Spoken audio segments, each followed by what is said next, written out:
Okay, hi beloved. So this is another daily devotional and nakaka-2 consecutive na ako. So praise the Lord.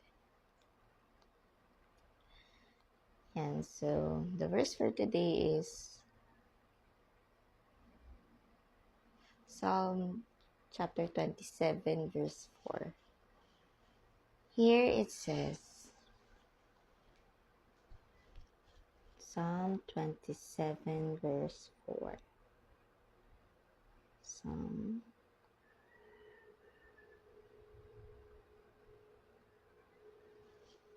And so in Psalms chapter 27 verse 4 it says, "One thing have I desired of the Lord that will I seek after, that I may dwell in the house of the Lord all the days of my life, to behold the beauty of the Lord and to inquire in his temple."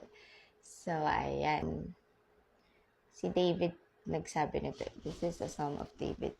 Sabi niya dito, "One thing have I desired of the Lord."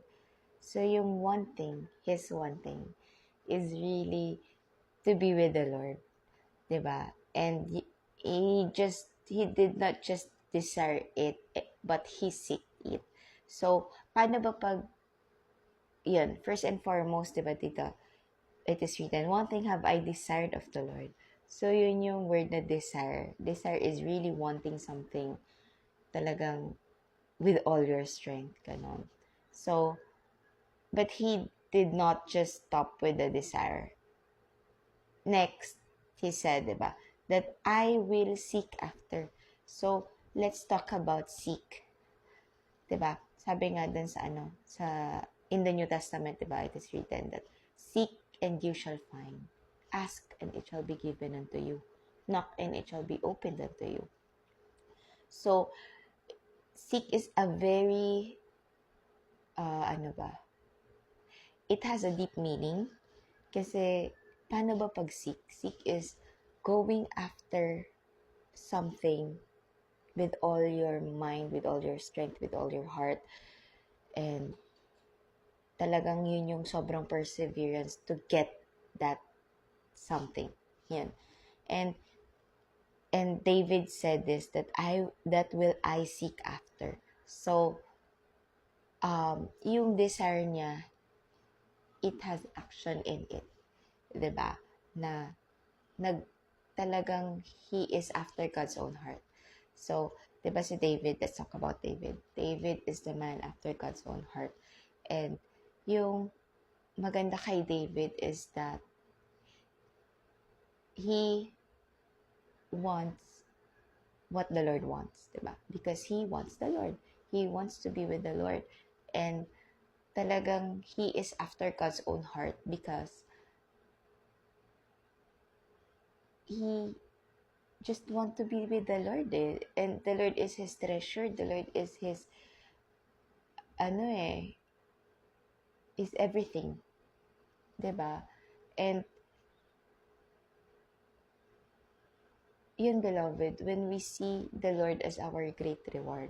Sabi 'di ba ni Lord kay Abraham, "I am thy shield and thy great reward." So, the Lord pertains to himself as a great reward. So, if we see the Lord as the great reward, 'di ba sabi nga ni David that, ano yan? Sabi ni David that, "Whom have I in heaven but thee? And I desire," ang ganda ng verse na yun eh. "Whom have I in heaven?" Yan. In Psalms chapter 73 verse 25. "Whom have I in heaven but thee? And there is none upon earth that I desire beside thee." Ang ganda nito kasi talagang makikita natin yung word na desire is really a very, it's a very passionate. Yung desire is really wanting something, and talagang ginamit yung word na desire dito to desire, yung desire the Lord. Kasi He is everything. He is the way, the truth, and the life. Kasi if we have the Lord, we have everything na. Because the Lord is our provider, the Lord is our shield, the Lord is our rock, the Lord is our life, the Lord is the way, the Lord is the truth, diba? And if we have the Lord, we have everything that we need. We have everything that we need because the Lord is God. And He provides everything that we need, and He is everything that we need. So, ayan. Tito, so let's go back to the, verse for today, diba? 27 verse 4. In Psalms chapter 27 verse 4. Yan, that I may dwell in the house of the Lord all the days of my life, to behold the beauty of the Lord and to inquire in His temple. Personally, naging prayer ko talaga to. This is actually my prayer hanggang ngayon.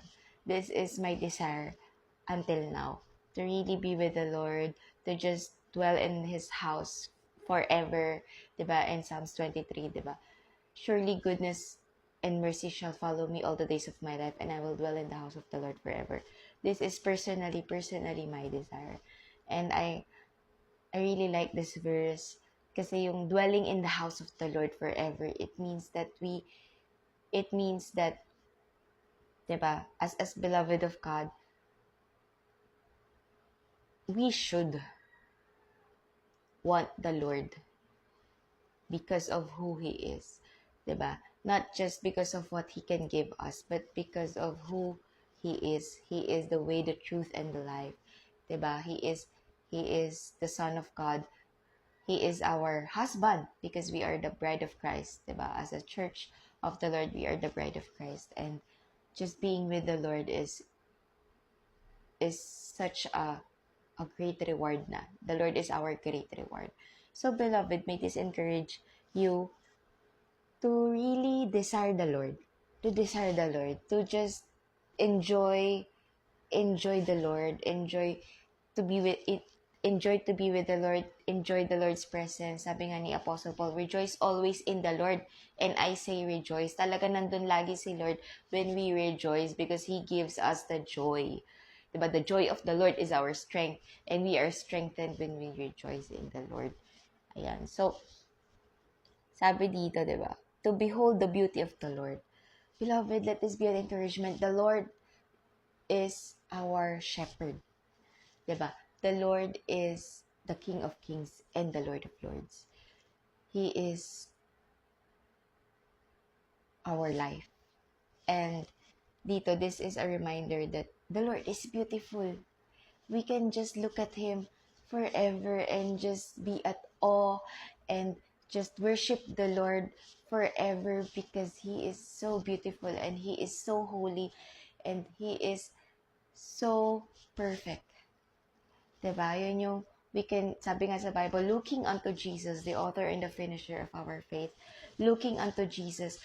Diba? Kasi, the Lord is beautiful. We can just look at Him forever. Diba? We are made to worship the Lord. We are made to glorify the Lord. Diba? And the Lord made us for His purpose, for His glory.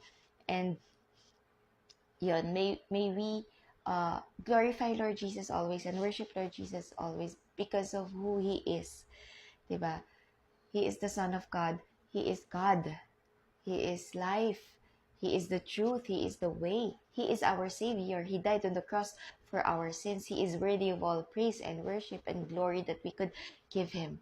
So may this really encourage us to really desire the Lord, to seek the Lord, to seek after the Lord, to run after God's own heart, to just live for the Lord, because it is no longer us who live, but Christ who liveth in us. Diba? And yun, let this be a reminder to just follow the Lord and just rejoice in the Lord always. So may this encourage you, beloved. I love you all, beloved of God out there, and yeah, may this encourage you. And ayan, bye.